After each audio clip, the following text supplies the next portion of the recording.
friend, how are you? Hope you all are good, well, happy and healthy.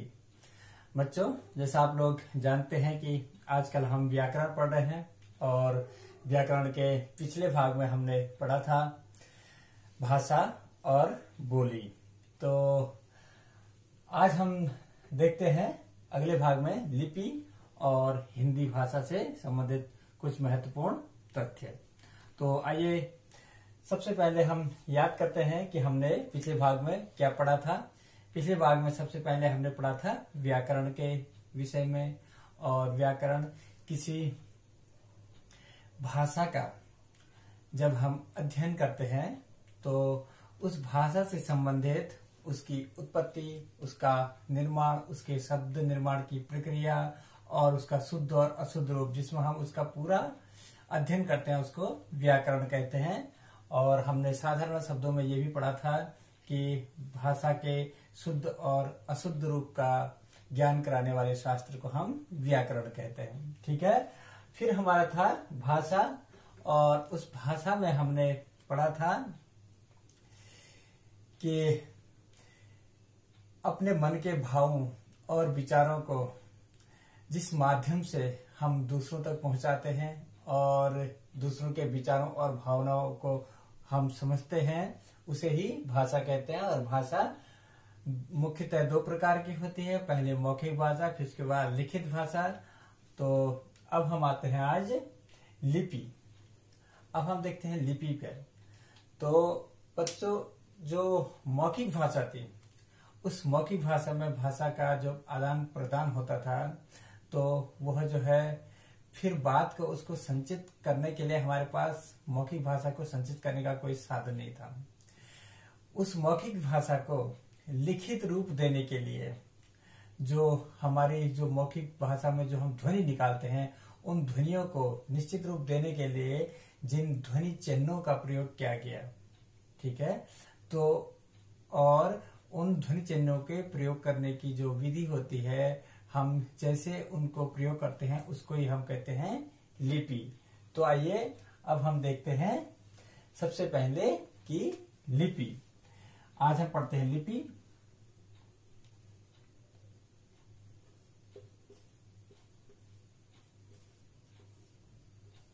लिपि, ठीक है। तो देख, जब भी हम कोई चीज भी बोलते हैं, जो हमारे विचार है, जो अपने भाव है, ये हमारी मौखिक भाषा है। अब इसको लिखने के लिए जिन ध्वनि चिन्हों का प्रयोग किया जाता है, उनको लिखने की विधि को ही हम क्या कहते हैं, लिपि कहते हैं। तो हम उसको ऐसे कहेंगे, विचारों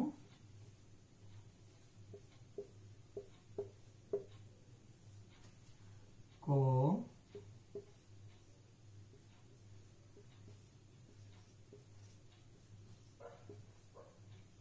लिखित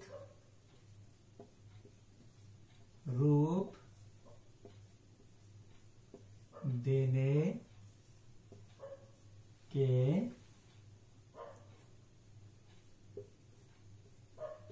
लिए जिन ध्वनि चिन्हों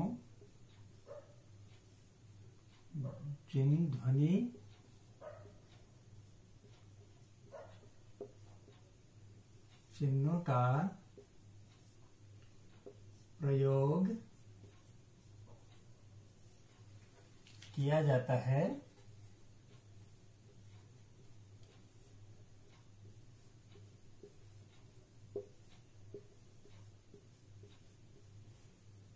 उनके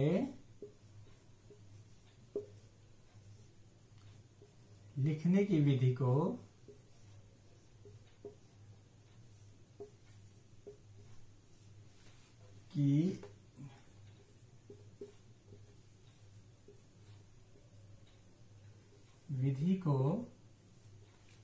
लिपि कहते हैं।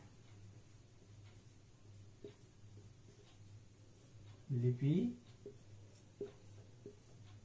कहते हैं, ठीक है। हम जो हमारे विचार होते हैं या हमारी जो हमारी भाषा होती है, विचारों या भाषा को लिखित रूप देने के लिए जिन ध्वनि चिन्हों का प्रयोग किया जाता है उनके लिखने की विधि को लिपि कहते हैं। जो भी हम मुख से ध्वनि निकाल रहे हैं, मान लिया जाए मैं ह की ध्वनि निकाल रहा हूँ ह, तो हमारे यहाँ जो हिंदी की जो लिपि है उसमें ये चिन्ह होता है के लिए, और अंग्रेजी में हम क्या लिखते हैं, एच। ठीक है, तो बच्चों ये जो चिन्ह होते हैं इन्हीं को ही हम क्या कहते हैं, लिपि कहते हैं। अब देखते हैं जो दो तीन जो महत्वपूर्ण लिपियां हैं हम उनके बारे में चर्चा करते हैं। कुछ महत्वपूर्ण जो लिपियां हैं, सबसे पहले हम एक तरफ लिखते हैं लिपि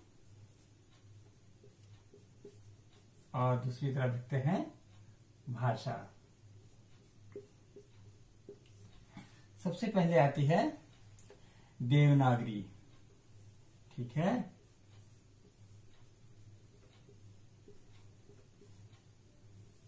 ये जो देवनागरी लिपि है इसकी उत्पत्ति जो है किससे हुई है, ब्राह्मी से हुई है। ठीक है, और इस देवनागरी में कौन कौन सी भाषाएं लिखी जाती हैं, सबसे पहले हिंदी, संस्कृत,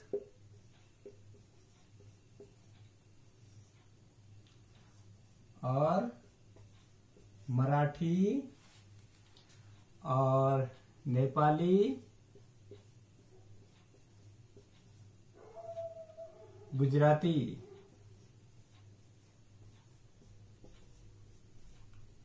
ठीक है, जो देवनागरी है इनमें जो है इतनी भाषाएं लिखी जाती हैं। फिर उसके बाद हम आते हैं पंजाबी,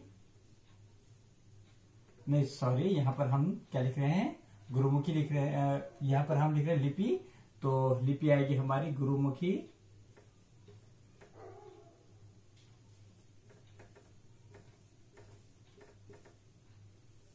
गुरुमुखी में आते हैं हमारी पंजाबी।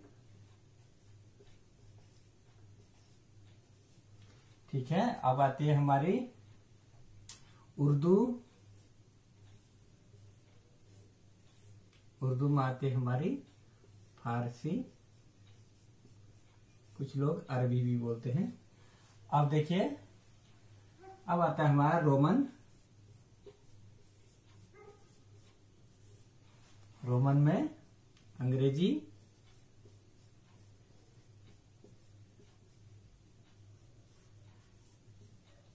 जर्मन और फ्रेंच। ठीक है, और स्पेनिश भी आती है। ठीक है,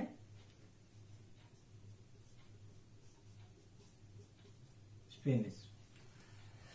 तो बच्चों ये हमारी लिपि थी, और इन महत्वपूर्ण कुछ जो लिपियां हैं, दो चार लिपियां, और इनके अंतर्गत जो भाषाएं आती हैं ये आपको याद करने हैं। अब देखते हैं हम हिंदी भाषा के विषय में कुछ जानकारी।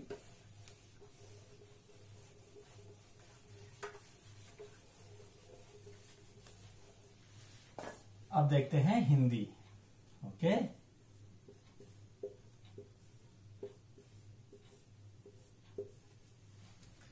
हिंदी को हम राष्ट्रभाषा भी कहते हैं।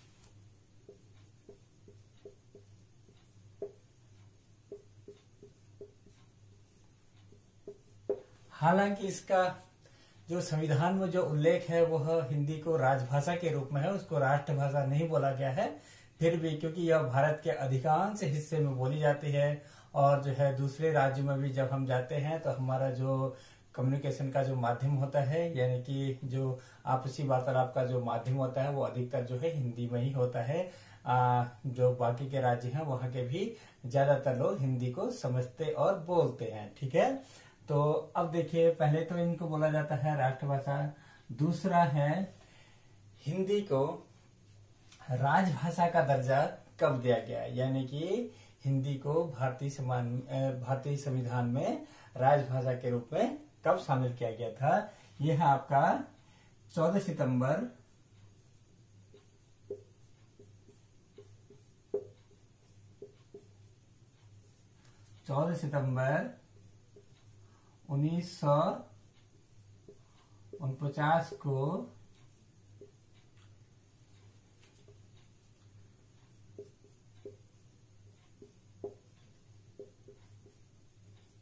संविधान में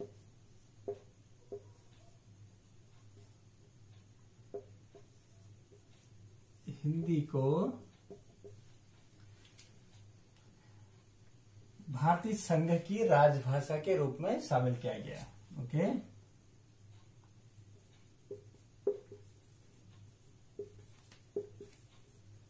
संघ की राजभाषा के रूप में शामिल किया गया। इसीलिए 14 सितंबर को हम हिंदी दिवस के रूप में भी मनाते हैं। अब आप कहेंगे हिंदी दिवस हम कब मनाते हैं, तो हम कहेंगे 14 सितंबर को। सॉरी,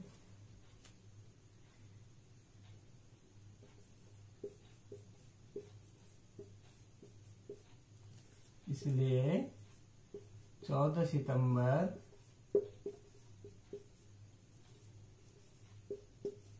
को हम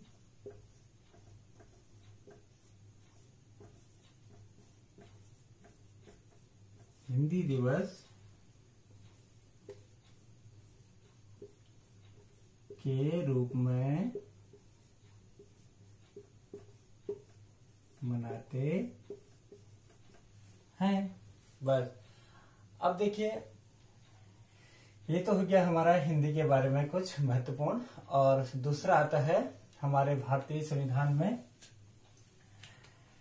22 भाषाओं को मान्यता दी गई है। ठीक है, कितनी भाषाओं को? भारतीय संविधान की 8वीं अनुसूची है और उस 8वीं अनुसूची में 22 भाषाओं को मान्यता दी गई है। जब हमारा संविधान का निर्माण हो रहा था उस समय मात्र 14 भाषाएं थी। उसके बाद संविधान संशोधनों के माध्यम से कुल 22 भाषाओं को अब तक हमारे भारतीय संविधान में जगह मिल चुकी है। ठीक है, तो देखते हैं।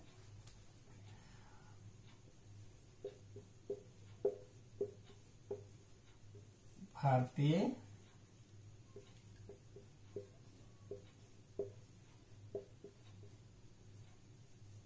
संविधान में 22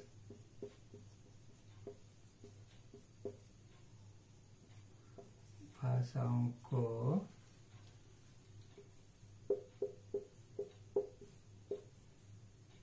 शामिल किया गया है। और उन 22 भाषाओं में से हिंदी को संघ की राजभाषा, बाकी जो 22 जो भाषाएं हैं वो जो है स्टेट में जो है कहीं पर उनको राजभाषा मिला, राजभाषा का दर्जा मिला हुआ है और कहीं पर उनको द्वितीय राजभाषा का दर्जा मिला हुआ है। लेकिन हिंदी को संघ की राजभाषा यानी कि भारत की राजभाषा का दर्जा मिला हुआ है। तो जो अंग्रेजी है, अंग्रेजी को राजभाषा का दर्जा नहीं दिया गया है, फिर भी जो है पूरा जो राजकाज होता है ज्यादातर जो है वो जो है अंग्रेजी में ही चलता है, क्योंकि अंग्रेजों ने हमें संविधान दिया था और वही परंपरा चली आ रही थी और हमने उसी को जो है अपनाया। अभी भी आपको जान करके बहुत ताज्जुब होगा कि सुप्रीम कोर्ट और बहुत सारे हाई कोर्टों का जितना भी काम होता है यानी कि 90% से ज्यादा काम जो होता है वह अंग्रेजी भाषा में ही होता है। ठीक है, अब देखिए, अब हम दूसरा इसका भाग देते हैं, मातृभाषा। मातृभाषा जैसे हम बोलते हैं ना हिंदी हमारी मातृभाषा है तो हमें उसका विकास करना चाहिए, हमें हिंदी में बात करना चाहिए। तो मातृभाषा क्या होती है? मातृभाषा वो होती है जब हम सबसे पहले, जब हम बचपन में जब शुरू होते हैं, जब हम बोलना सीखते हैं, जिस भाषा को हम सबसे पहले सर्वप्रथम बोलते हैं, तो वही हमारी मातृभाषा होती है, जिसमें हम बहुत ज्यादा अपने आप को सहज महसूस करते हैं, अपनी भावनाओं को बहुत सहज तरीके से जिसमें अभिव्यक्त कर पाते हैं, वही हमारी मातृभाषा होती है। ठीक है, उस भाषा को हमें बोलने या समझने के लिए ज्यादा आवश्यकता नहीं, क्योंकि हम बचपन से ही उस भाषा के माहौल में बड़े होते हैं, पलते हैं, और हमारा वातावरण जो है उसी भाषा से संबंधित होता है, तो हम उस भाषा को बिना सीखे ही सीख जाते हैं। ठीक है, तो वो होती है मातृभाषा। यानी कि हम कह सकते हैं कि जो भाषा सबसे पहले सीखी जाती है वह मातृभाषा कहलाती है। ठीक है,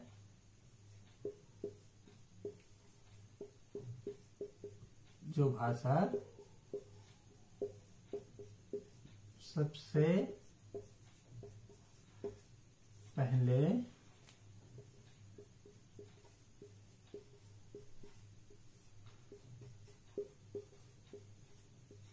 सीखी जाती है उसे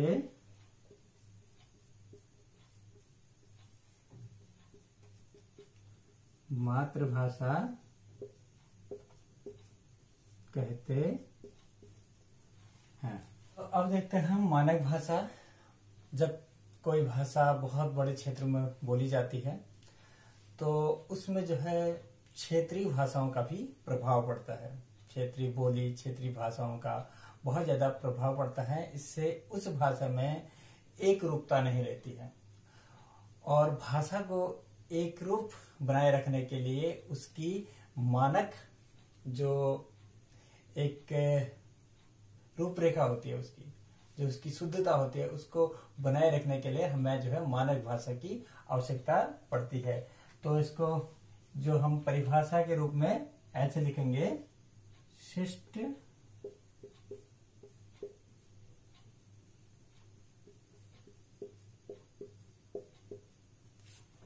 लोगों द्वारा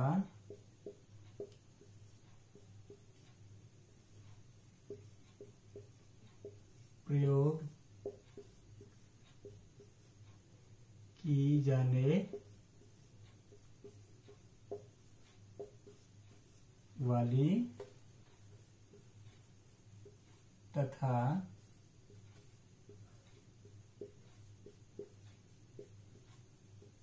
विद्वानों द्वारा स्वीकृत भाषा को ही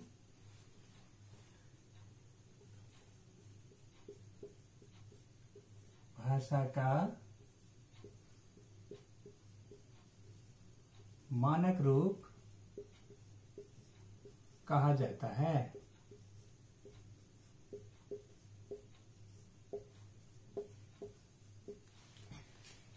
यानी कि जो विद्वान लोग हैं, जो इस भाषा के विषय में जानते हैं और जो भाषा का शुद्ध तरीके से प्रयोग करते हैं, उनके द्वारा अपनाई जाने वाली और उन विद्वानों द्वारा जो स्वीकृत जो रूप होता है उस भाषा का, उसे ही हम मानक भाषा कहते हैं। उदाहरण के तौर पर पहले जब हम लिखते हैं, सिद्ध लिखते थे, तो हम लिखते थे सी और फिर द लिखते थे और उसमें आधा ध यहाँ लगाते थे। लेकिन अब जो विद्वान हैं उनका, क्योंकि यह जो है कंप्यूटर में लिखना बहुत कठिन होता है, तो समय के साथ परिवर्तन स्वाभाविक सी बात है, तो हम अब इसको कैसे लिखते हैं, सिद्ध, सी आधा द हलंत लगाते हैं और फिर ध। यह जो है भाषा का मानक रूप है। ठीक है, तो बच्चों ये था आज का पाठ, और आपको इसको सबसे पहले देखना है वीडियो में, उसके बाद पीडीएफ के माध्यम से जो मैं आपको इसके प्रश्न उत्तर भेजूंगा उसको सुंदर सी लेख में अपनी उत्तर पुस्तिका में करना है। और कोई भी आपको परेशानी आती है तो आपको मुझसे संपर्क करना है। आज के लिए इतना ही, धन्यवाद।